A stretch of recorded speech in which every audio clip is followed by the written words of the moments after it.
Pasok mo sa Diva para makapasok si Ma'am Lilis. Wait lang. Ah,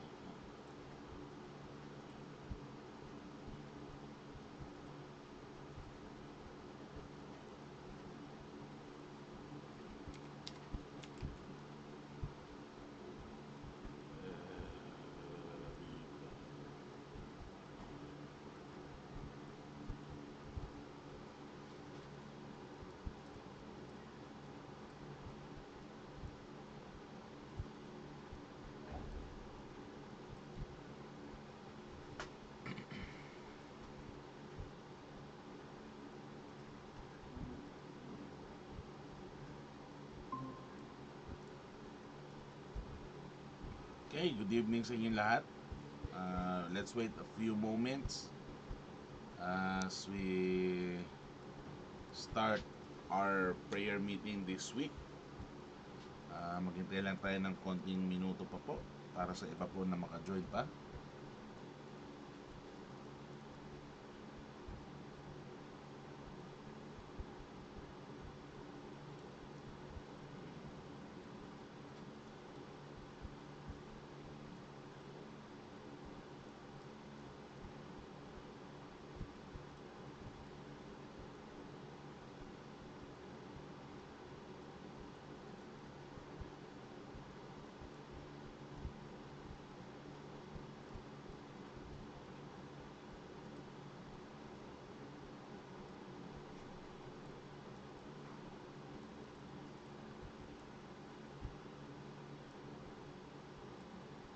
I think, sige, mag-start na tayo. 6 minutes ng ano.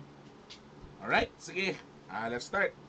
So, good evening everyone. Welcome to Light of the Mountain Church of the Nazarenes Friday night prayer meeting this March 21, 2025. Tayo po ay nandito ngayon upang magsama-sama, magsalo-salo upang alamin ang deeper sa ating relationship sa ating Panginoon, as well as we pray for one another. We believe that prayer is important, prayer is relevant, prayer is effective, it is efficient, it works, and makapangyarihan ang panalangin. So, wag po natin kakalimutan ito. Kaya po tayo ay merong ganito upang pag-pray po natin ang bawat isa na mabigyan ng blessings or ng protection and provision ng ating Panginoon. Lagi po natin tandaan na ang panalangin ay makapangyarihang sandata bilang ng isang mga Kristiyano. Okay. Sige, tayo manalangin bago tayo pumasok sa ating mga mensahe sa gabing to. Tayo ay manatiling nasa presensya ng ating Panginoon. Panginoong Isus, maraming salamat sa kabutihan mo. Maraming salamat sa mga biyaya pinagkakaloob nyo. Maraming salamat sa proteksyon, sa provision na pinagbinibigay nyo sa amin, Panginoong Isus. Lord, gabayan nyo po ang bawat isa sa amin, Lord, na nandito, na nakikinig, na magkaroon kami ng pagkakataon na lumalim palalo ang aming relationship sa inyo, Panginoon. Gabayan nyo po ang bawat isa sa amin na magbigay at maging dahilan ito na pagliyab ng aming mga puso, to guard our hearts, to guard our soul, to keep the faith, and to fight the good fight of faith. Lord, ibinibigay po namin lahat ng papuri at pagsamba sa ngalan nyo. Lord, kayo nangangailangan kami ng inyong presensya, Panginoon, lalo sa panahong ito. Gabayan niyo po kami, Panginoon Jesus. Lord, ibinibigay po namin lahat ng papuri at pagsamba sa ngalan nyo. In Jesus' name we pray. Amen. So, sino pa po bang pwede na saan kaya iba? Aha, sige. I-send ko pa sa iba. Wait lang po mag-send lang po ako sa iba pa.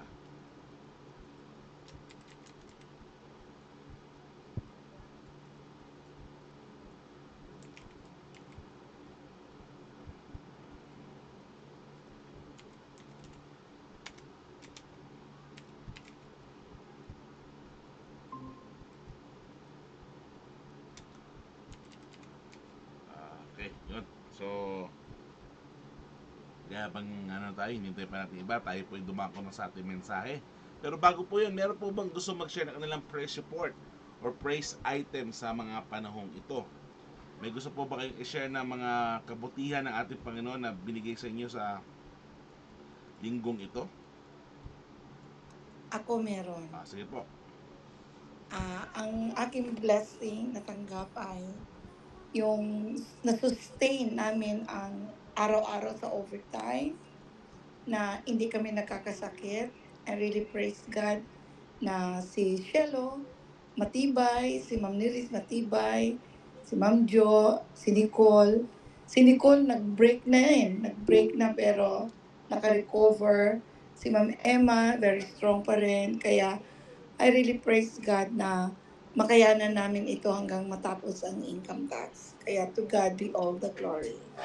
Yes, maraming salamat talaga sa kanila sa mga biyaya ng pinagkakaloob ng Panginoon, lalo ng patience, ng strength, ng kalusugan na nagagaling sa Kanya. Maraming salamat sa FBD ba staff for their hard work and for their dedication and commitment na lalo sa mga panong ito na talagang hanggang gabi talaga or puro overtime to meet the deadline para sa April 15 sa income tax season.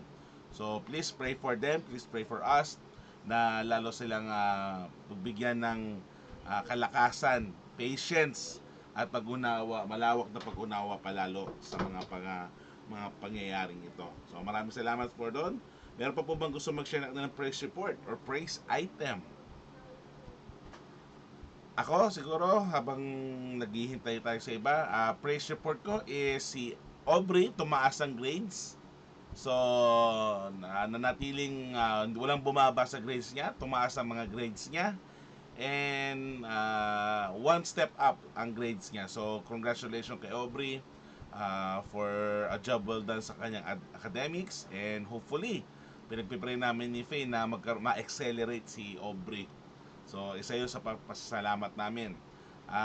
Si Andre naman, may pasalamat din kami. Kanina, nagkaroon siya ng recital sa futsal or showmanship ng kanilang natutunan throughout the season na kanilang special class sa futsal with the help of Coach Jeff sa kanilang school sa Antipolo Faith ay nakalaban nila ang Cainta Futsal Club FFC.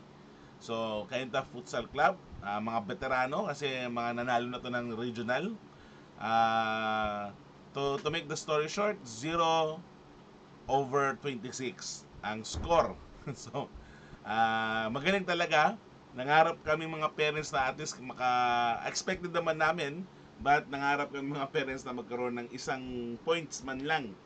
But sabi nga nila magaling nga daw si Andre. So, maybe pursuing futsal every Friday daw meron sa school nila. But tingnan pa natin 'yon. So, salamat.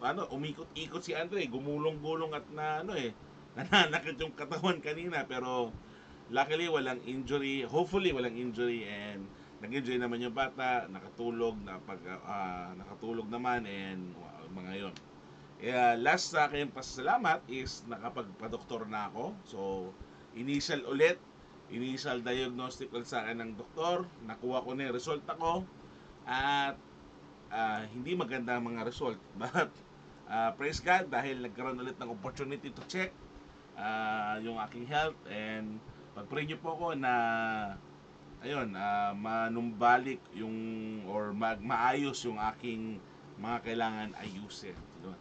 So yun po aking pasalamat dahil na-check up na ako. Meron akong check up ulit sa Monday, tapos meron akong another check up ulit sa April 7, tapos from there check up ulit ng mga doktor. So yun, so praise God. So, meron pa po bang gusto mag-share na lang praise report or praise item sa gabing ito? Okay, kung wala na po ba? Sige. Kung wala na, ang ating topic for today or tonight is trusting God completely. Okay, when we say trusting God completely, hindi po to sinabi na 50-50. Hindi po to sinabi na 90-10. Hindi po sinabi 80-20. Hindi po sinabi 99-1. When I say, sa sinasabi po trusting God completely, this is 100% trusting God. Even not knowing what will happen when you trust God. Parang ganon. So, leap of faith nga tawag natin doon.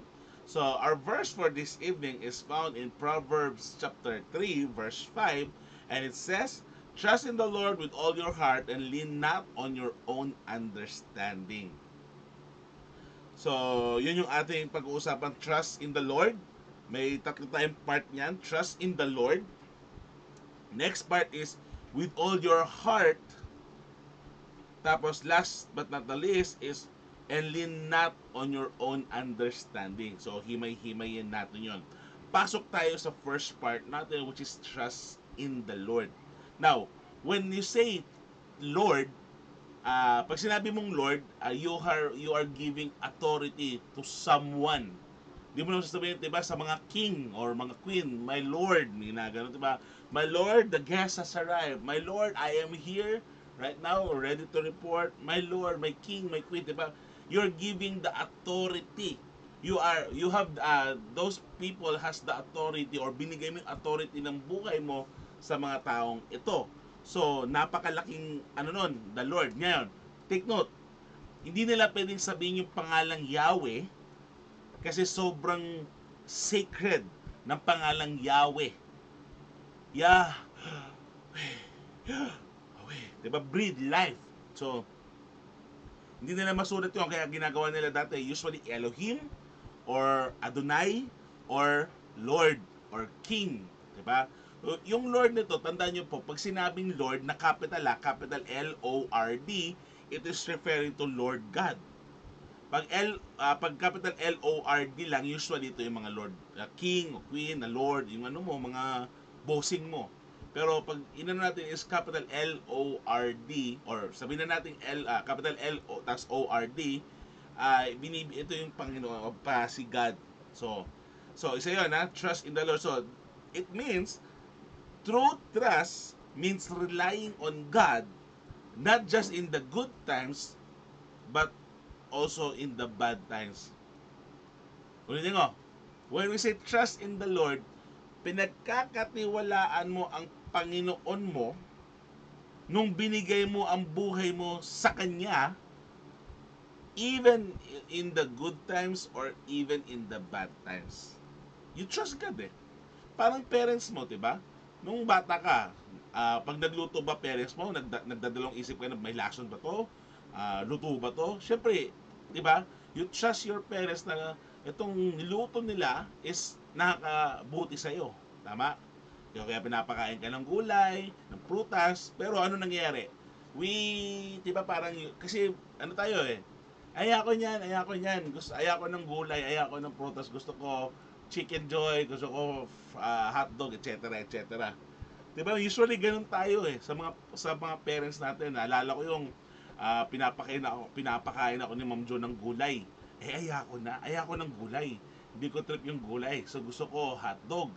Gusto ko corn beef na pure foods kasi mura lang pure foods doon eh. So, pinapagalitan ako, pinapakain yung gulay. So, no choice, kakainin ko kahit ayaw ko. Minsan dinudura ko. Kasi hindi na, alam mo yung na-brainwash ako. But, when I realized that I need to I trust these people, anong ginawa? Kinakain ko. Kaya minsan kahit na nakapikit pa ako, gigisingan ako ni Ma'am Jo kasi busy si Mami nito mga panahon nito eh. Busy si Mami maging nanay, tatay namin ni Ate Chris. Busy siya magtrabaho, morning pa lang, umaalis siya, uuwi ng gabi. So si Ma'am Jo yung sa amin, minsan because I trust this person, kahit na nakapikit ako, kain na ako, patulog pa ako, pag may dinigay sa akin, sinusubo ko kagad. Parang ganun ba? Naintindihan niyo yung parang illustration na yon. So, trusting, true trust. Kasi marami sa ating, I trust you but not completely. Di ba? Hopefully, sa relationship natin, walang ganun. Because partial obedience is disobedience. Partial trust, meron pa rin distrust. So, sa mga ka-relationship natin, sa mag-asawa, you have to trust your partner. Paano yun, Sir Mix? Paano yun, Pastor? Kung hindi naman pagkatiwa-tiwala tong taong ito, yun na, ibang usapan yun. Una-una, ba't bida ka sala kung alam din mo naman pinagkakatiwalaan yung taong yun? Bakit mo sinagot kung alam mo naman palang loko-loko? Diba? Parang mga gano'n, diba? But, balik tayo sa topic natin, trust in the Lord means to truly trust God, means relying on God whatever the situation may bring. Now, trusting the Lord does not mean na puro hallelujah yan, puro colorful rainbows and butterfly. Trusting the Lord means sometimes you have to jump even if you do not see the bottom. Ulitin ko ha, sometimes trusting God, sometimes trusting God, you need to jump even if you do not see the bottom. Kaya di mo alam ang pwede mangyari. Ano nangyari dito sa rich man? Do you know the rich man? Gusto niya sumama o gusto niyang maging kasalo sa disipulo ng ating Panginoong Hesus. Sabi niya, Rabbi, I want to follow you. Anong kailangan kong gawin? Anong sabi ni Jesus? Go back to your home, sell all your possession, give it to the poor, give it to the needy, and follow me. Ano nangyari? Because yung trust ng taong ito is not 100%. Ano nangyari? Umuwi siyang luhaan na ayaw ko, laki-laki ng pera ko, tapos ibebenta ko, tapos susundan kita. Eh di nga natin alam kung saan tayo susunod na kakain. Hindi nga natin alam kung saan tayo susunod na matutulog. Hindi nga natin alam kung anong mangyayari sa future. Diba usually ganun tayo? If we do not know the future, if we do not know the outcome, we don't trust that thing, diba? Diba? Sometimes, beauty product, hindi mo alam kung what will work eh. But you trust the beauty product na may mangyayari sa'yo. Katulad ko, last year lang ako natuto na magkaroon ng skincare routine. Kasi, ang nangyari nun, so ay sinusubukan ko yung ibang product, nilalagay ko sa mukha ko kahit di ko kilala. Tapos malalaman ko na lang ang hiinit, ang nahapde, etc. etc. So magpapalit ngayon ako, 'di ba? Tapos alam mo yung trust na ilalagay mo sa mukha mo or minsan yung gamot na iinumin mo, you have to trust it completely na it will work. 'Di ba? Kung hindi, walang psychologically speaking, malaking pagkakataon na hindi yung maging effective. But again, to trust God, it means to truly trust God means relying on God whatever the situation may bring. Good man yan or bad. Take note, sabi ng Bible, God's plans for us is not to harm us, but to prosper us. But tandaan natin, may pruning process. So for excuse me, in order for us to grow, kailangan minsan putulin ng ibang mga bagay. It's not easy following God. Sometimes you have to let go something that hinders your growth to God. It may be a career, it may be your hobby, it may be a relationship, it may be an addiction, di ba? You have to remove it so that you may grow fully. And when we fully trust God means ibinibigay mo na to buong ito sa Panginoon natin, hinahayaan mo ang Panginoon na maging hardinero ng buhay mo, yung barbers mo, di ba? You trust the barber na gugupitan ka ng maayos, di ba? Pag hindi maganda, hindi ka na babalik. So, pero pag alam mong you trust the person kasi nakita mo na yung result na ano, di ba? You go back. Pero sa atin wala tayong ganoon eh. We have blind alam naman natin na ang Panginoon is nagbibigay ng assurance. Pero you have to have faith first before you get that assurance. That's trusting God. 100%, hindi pwede 99 out of 1. Hindi pwedeng 20 out of 80. Dapat 100%. Whatever the situation may bring your trust to the Lord. But remember always, hindi niya pangarap na ikapahamak mo. It may hurt. Trusting God, following God, may extra effort yun eh. But it will always be worth it. Next naman doon sa sinabi natin sa verse natin is with all your heart. When you say with all your heart, trusting God requires full surrender. Trusting God requires full surrender, not partial faith. When we get with all your heart, ibibigay mo ng buong buo. 100%, hindi partial. It means na when we trust God, panindigan mo. When you say, Lord, I trust you completely, your will be done in my life. Once you said those things, you have to be ready. Ready for what? Ready for what is to come. Ano yung dadating? Challenges, opportunities, di ba? Strength, di ba? Strength, SWOT analysis, strength, weakness, opportunity, threat. Be ready for those. When you said, Lord Jesus, I trust you completely, your will be done in my life. Be ready. Because if you're not ready, you're just lip serving. Lip service lang. Hypocrite ang tawag natin doon sa kantong salita. But, kung gusto mo medyo maganda-ganda, lip service lang. Puro hanggang salita ka lang o puro bibig ka lang, wala kang action. So again, when you surrender your life with all your heart, trusting God completely with all your heart, it requires full surrender. No partial, bawal ang partial, bawal ang staggered payment. Dapat on the spot. And once you give it na, you have to be ready for the opportunity and for the challenges it may bring. Last but not the least is do not lean on your own understanding. Tayo kasi, magaling tayong mag-isip ng sarili natin. Diba? We make this complicated analysis in our brain na what will happen or what will it be. Diba? Pero sinabi dito, do not lean on your own understanding. Huwag mong pagkatiwalaan yung sarili ng pag-iisip because itong pag-iisip natin is corruptible, it is easily influenced, at kulang-kulang. Diba? Do not lean on your own understanding. That's why may mentor ka, may leader ka, to ask them, lalo ng mga deacons, mga pastor, mga priest, o ano, na kilala mo, nakikita mo sa buhay nila that they practice what they preach, you can ask them and you ask for wisdom. Kaya nga tayo nagpipray para magkaroon tayo ng wisdom coming from the Lord through the Holy Spirit. We may not always understand His way. Yun yung problema natin eh. Dapat may to be Christ-like nga tayo eh. We may not always understand His way, but God's plans are higher.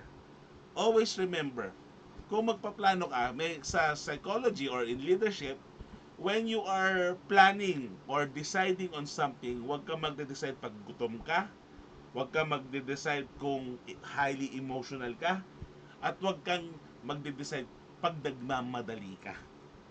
Because most of the time, or most of the time, magkakamali ka ng desisyon. So, do not lean on your own understanding. When I say own, sarili natin. Tandaan natin, we are nothing compared to God. Hindi natin ma-phantom ang mga nangyayari sa mundong ito. Kailangan natin ng wisdom that is coming from the Lord God. So again, trust in the Lord. Trust means relying on God and not just on the good times but also in the challenging times. Number 2, with all your heart, buong buo. At dahil binigay mo na ng buong buo, be ready for the opportunity and for the challenges. Again, when you follow God, it is not always rainbows and butterfly. Sometimes there's a storm. And those storms are highly destructive if you do not know what you are doing. Last but not the least, do not lean on your own understanding. We need others' help. We need the wisdom that we can get from others, especially from the Holy Spirit. Because His plans is not our plans. His ways is not our ways. And we cannot phantom. Bakit, Lord, bakit ganon? Bakit hinayaan mo maging yan? Bakit hinayaan mo mangyari to sa amin? Kasi ganun din yung tanong ko nun eh. Lord, nag-church kami, we give our tithes, nag-church kami, active kami sa church, pero bakit hinayaan mo mamatay yung father ko? Bakit hinayaan mo na si mami maging mag-isa, na tumanda sa mundong ito? Bakit hinayaan mong maranasan namin to na ibibenta namin yung mga kagamitan namin para lang makabayad ng mga sahod ng mga tao? Bakit kailangan naming magtiis habang yung iba nabibili yung gusto? Ito yung misconception sa nagiging personal na, wait lang. Ito yung masakit minsan kasi, naakala nila pag sinabi nilang diba mayaman. Hindi po mayaman ang diba. Masipag lang talaga si mami. Yun yung akala nila madaling kumuha ng pera o humingi ng pera sa diva. Hindi lang nila alam na naghirap din kami. Naalala ko, wala kaming kama. Kung maalala ni Ate Chris yun. Wala kaming kama. May kutsyon kami. Nasa baba kami ng ano kasi wala kaming kama. We cannot afford na kama. Nandun lang kami sa kutsyon. Magkakasama kami lahat. Wala kaming aircon. Electric fan lang. Di ba? And sometimes kami ni Ate Chris, kailangan namin mag summer job. Kailangan namin mag weekend job or magbenta. Naalala ko, nagbebenta kami ng candy, nagbebenta kami ng laruan para lang may pera. So, ayun yung masakit eh. Minsan na ano ng ibang tao. But what I'm trying to say is because we are leaning on our own understanding, malamang sa malamang, most of the time, for sure, na nagkakamali tayo ng pagkakaintindi sa ibang tao o sa ibang bagay. Kaya nga lagi natin sinasabi is to see both anto mute. Yan. To see both side of the coin. You need to see both side of the coin. That's why we need to read the Bible, ask for our leaders, ask for a mentor, pray to be prayed for, to pray for others, to go to there to ask to gain wisdom from the Lord, from the Holy Spirit. So, kaya nga sinabi, do not lean on your own understanding kasi nagkakamali tayo eh. Assumistic ang tawag natin doon. So now, the final question for this evening is, what is one thing you are struggling to surrender fully to God?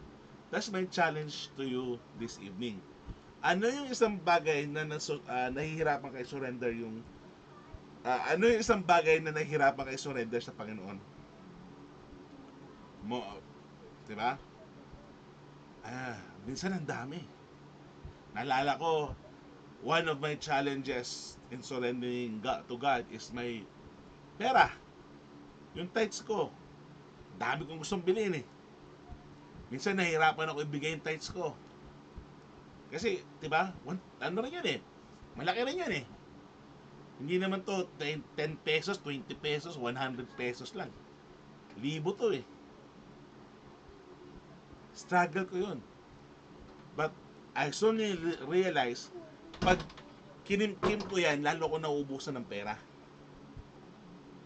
That's why, ang nangyari, once I learn and adjust my lifestyle, dahan-dahan ko nabibigay sa Panginoon yan. Ano pa isa mga struggles? Isa pa sa mga struggles na struggles ako na ibigay sa Panginoon is yung ano bang tamang term doon? Hindi ko malala yung term eh. Sometimes our time, our skills, our talent, di ba? Minsan nga, nahirapan tayo i-surrender para sa cellphone natin, di ba? Lahat tayo nakahawak sa cellphone eh. Minsan siguro kulang na lang naliligo ka sa CR, nagsi-cellphone ka pa.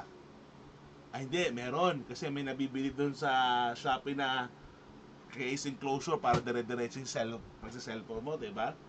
Diba, sometimes in the funeral, nasa lamay ka, nagsa-cellphone ka. Nasa kasal ka, nagsa-cellphone ka. Nasa church ka, nagsa-cellphone ka. Diba, nasa school ka, nagsa-cellphone ka. Diba, naalala ko, bawal cellphone. Wala naman kaming cellphone nun eh. Hindi uso cellphone sa amin nun eh. Pag mayaman lang ang cellphone nun eh. Pero, ang gusto ko nang sabihin is, we are easily distracted. So, sometimes we cannot fully give 100% ng trust natin. We cannot give 100% of our skills, talent, and time, treasure sa Panginoon because we are distracted. That's why we need to trust the Lord, to trust in to trust the Lord in our finances, to trust the Lord in our relationship, to trust the Lord in our struggles, to trust the Lord in our plans, hopes, and dreams. We have to trust the Lord 100%. Again, once sinabi mo na yan, be ready for the opportunity and for the challenges. So that is my challenge question. Pag bulay-bulayan nyo, ano nga ba yung bagay na nahihirapan ako isurrender sa Panginoon? And ipag-pray natin yan at ipag-pray mo yan na masurrender mo yan. Is it your time, skills, talent, treasures, relationship, mga habits mo, mga little sins or hidden sins mo na hindi mo let go. Lahat tayo may hidden sins eh. Alam naman natin yan, huwag na tayo magplastikan. Lahat tayo may hidden sins. May hidden agenda minsan or may hidden face tayo. May poker face tayo. Iba tayo sa harap ng ibang tao. Pero sa iba, sa kalikod ng anong na yon is ibang personality meron ka. May mga ganyan tayo. So, pag-pray natin na we can let it go, to be true to ourselves, to be true to the presence of the Lord, so that God's will may shine upon us and His will be done in our lives. So, tayo manalangin. In the name of the Father, the Son, of the Holy Spirit, maraming salamat, Panginoong Jesus, sa pagkakataon nito. Salamat, Lord, sa biyaya, sa strengths, sa provision, sa sa mga opportunities na pinagkakalob nyo. Gabayan nyo po kami, lalo na, Panginoon, sa mga struggles, lalo sa mga pagsubok na aming pinagdadaanan. Bigyan nyo kami ng kalakasan na nanggagaling sa inyo. Lord, ipinupuri ka namin at pinapasalamatan. Maraming salamat, Panginoong Jesus. In Jesus' name we pray. Amen and amen. Okay, tayo po ngayon ay dadako sa prayer request. So, ang haba naman ito. Sige, nasa na iba? Nasa si Ronald? Nandiyan ba si Ronald sa office? Active naman.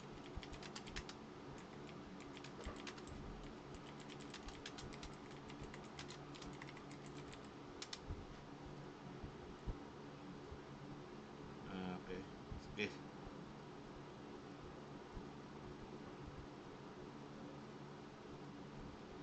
Anyway, sige, tayo basahin natin pa mga to. Praise God, Jeju Island, sana all. Ang to, nahaba naman ito.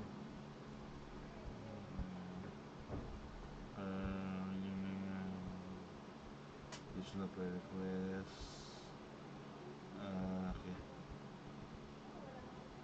God's leading.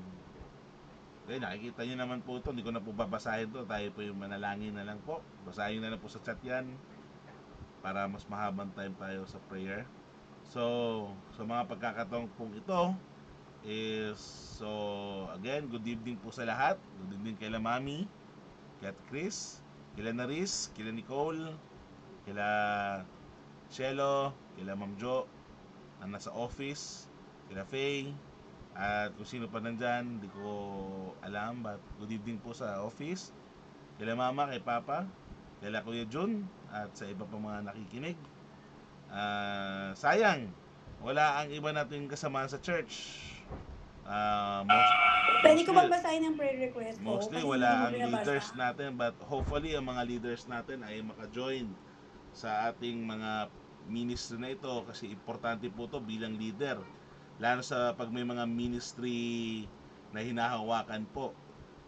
One of the requirements kasi para maging leader at saka sa ministry is active po dapat ang ating mga members or yung leader or yung nasa ministry sa mga ministry ng church.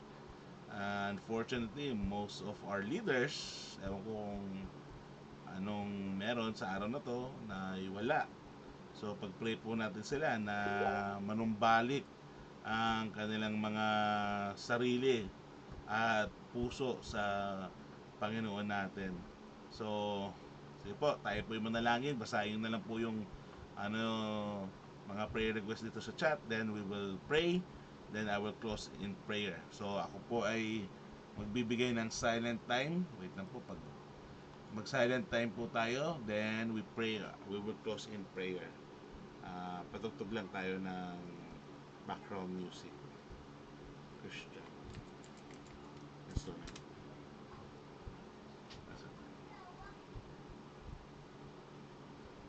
Diba, as we ready our hearts, kindly read the on your own na po, kindly read the prayer request po. I will give you some times of silent with background music, then we will close our prayer meeting in a closing prayer po.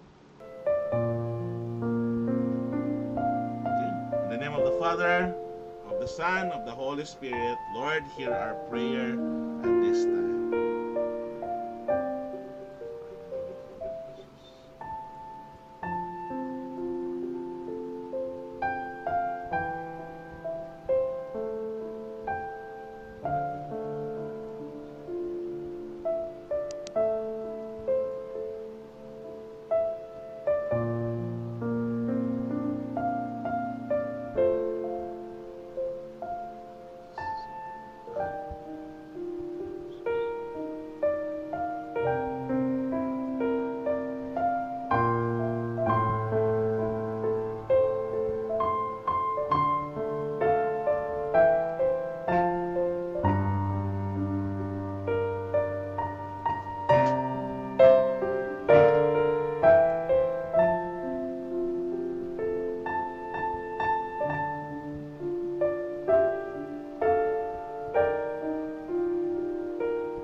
Hallelujah, Panginoong Hesus. Sa gabi ito, kami nagpapasalamat at pupuri sa kadakilaan mo, Panginoon. Lord, maraming salamat at despite na kami ay busy, na nagkakaroon kami ng pagkakataon to worship you, Lord Jesus.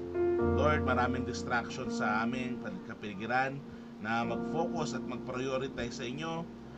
Sometimes takot kaming ibigay ang skills at talent namin. Sometimes we are scared to give our life, our time to you. Sometimes na kami takot na ibigay yung treasures namin sa inyo. Natatakot kami maubusan, natatakot kami mawalan, natatakot kaming ibigay ng buong buo ang aming pagkatao sa inyo.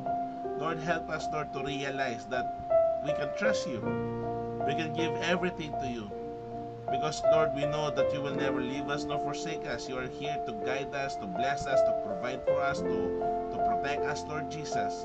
Lord, give us the opportunity to grow, the opportunity to succeed, the opportunity to know you more and to grow deeper in our relationship sa inyo, in our family, in our friends, in our community, in our relationship, in our businesses, in our studies, in our work, in our ministries. Sometimes, Lord, kami ay litong-lito or, Lord, tinatamad, walang gana, natatakot. Kaya sometimes we neglect our responsibilities to you and to the community, to the church, to you, Lord, in our leaders. Sometimes we neglect giving the best that we can give because natatakot kaming ma-take advantage, natatakot kaming malinlang or maunahan or whatever, Lord, the reason. We are scared to give our best to you. Kaya nangyayari, Lord, most of the time, always second best ang ibinibigay namin sa inyo. Late kami palagi, lagi kaming wala, lagi kaming distracted, lagi kaming tinatamad, lagi kaming ligaw, lutang. Lord, help us to focus on you and to your ministry, to your calling, Lord Jesus. Lord, gabayan niyo po ang bawat isa sa amin, Lord, na magkaroon ng opportunity to be deeper in our relationship with you and to the community, Panginoong Jesus. Lord, as we here gathered in your name, we are praying for one another, for each other. We believe that prayer is powerful. We believe that prayer is effective. We believe that prayer is efficient. We believe that prayer is powerful. We believe prayer is important. And we believe that prayer works. So, Lord, we are here gathered in your name with my brothers and sisters in Christ. Lord, hear our prayer. Lord, you have heard our cry, our plea, and what's in our heart. You know, even before we speak, you know what will be said. So, Lord, sa Panginoong ito, sa mga pagkakataon ito, Lord, we pray for our prayer request, Panginoong Jesus. Prayer request ni Mami is for Sunday worship service, ang aming church outing, na sana, Lord, to be honest, to be frank, sana itong church outing na to, yung mga nandun sa church talaga makasama, or kung gusto namin makasama sa church outing, maisama namin sila sa church para po magkaroon kami ng relationship sa bawat isa. Tulungan niyo yung church na magkaroon ng improvement, Lord, sa pag-welcome, sa pag-maintain, sa pag-lead, sa pag-manage ng simbahan na ito, sa worship, sa preaching, sa mga ministry, sa prayer meeting, Lord. I-bless niyo po ang aming simbahan na lalo pa itong maging kaaya-aya at inline sa inyong kagustuhan, Panginoon Jesus.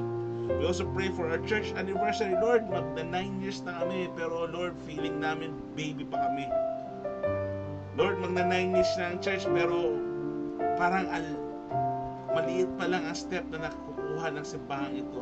Lord, help us, motivate us, to push us, Lord, away from our comfort zone upang kami ay humakbang ng malayo kasama ka, Panginoong Jesus. We also pray for good health ng bawat isa, lalo na, Lord, sa staff ng FBDiba, also in the church, Lord Jesus. Lalo sa may mga sakit, Panginoong Jesus, sa may mga ubo, may mga sipon, sa may mga karamdaman, Panginoong Jesus, we pray for healing, comfort, and peace. The provision, Lord Jesus, sa may mga karamdaman na, Lord, sa physical man to, emotional man to, mental man to, financial man to, social man to, spiritual man to, Lord, we pray for comfort and peace.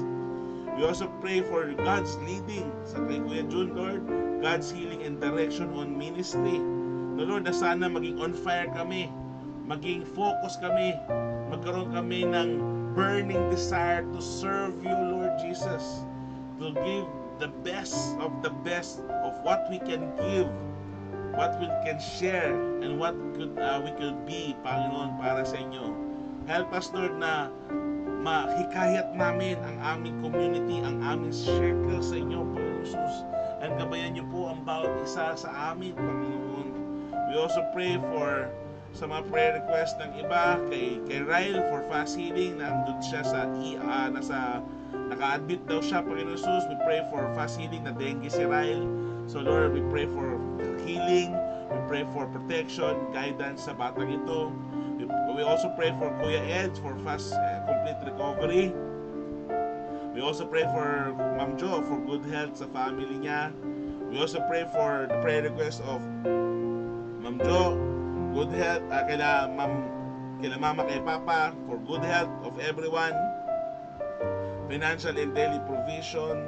We pray for sustaining grace sa family namin, Lord, sa De Guzman, sa Galapon, Diva family, sa trabaho ni Gian, and our government and economy, lalo sa Lord sa mga nangyayari ngayon dahil kay former President Duterte sa nangyayari, Lord.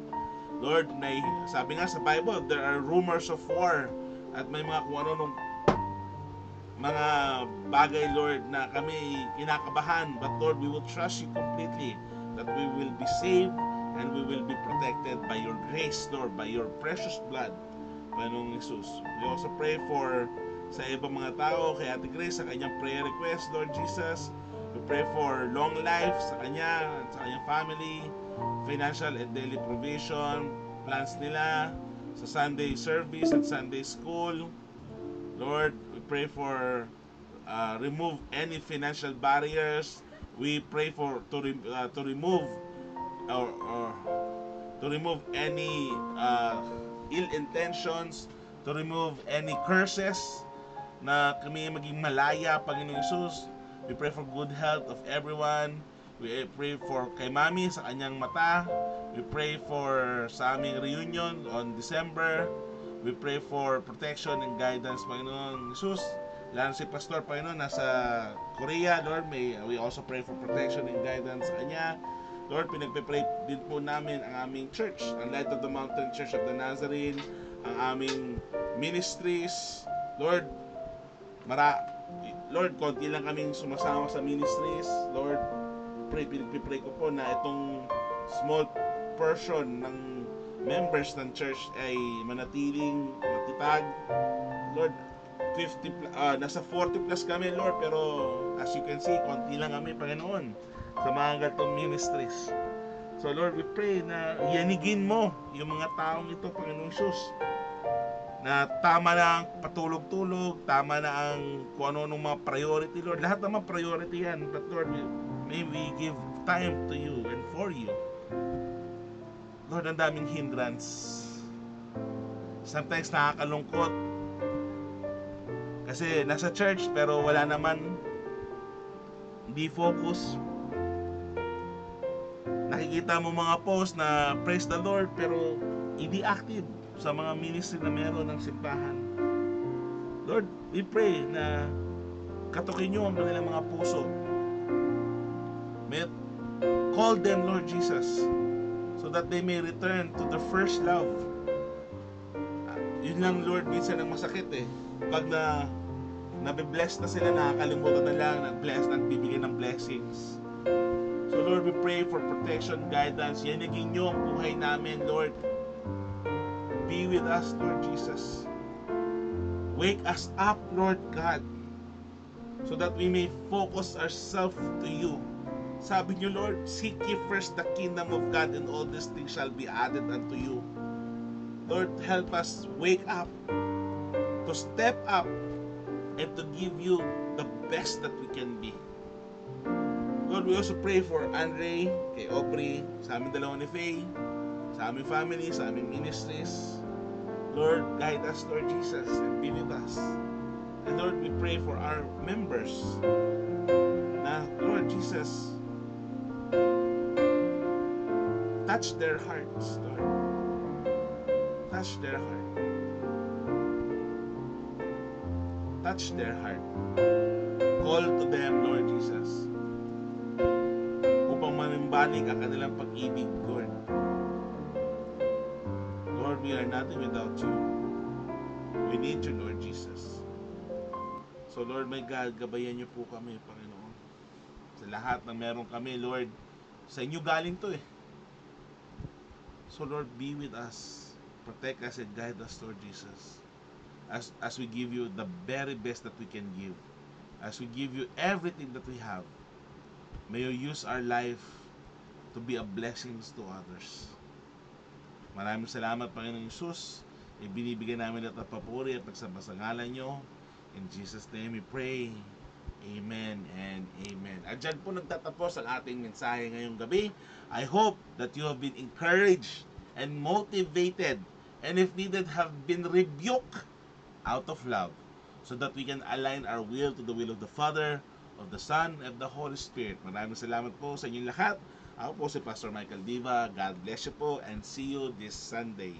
Maraming salamat po sa inyong lahat. Good night at thank you po ulit. Bye-bye. Bye-bye. God bless po. Bye-bye. Picture, Good night. Picture picture. daw kasi. Alright. Good night. God bless. Bye-bye. Bye-bye.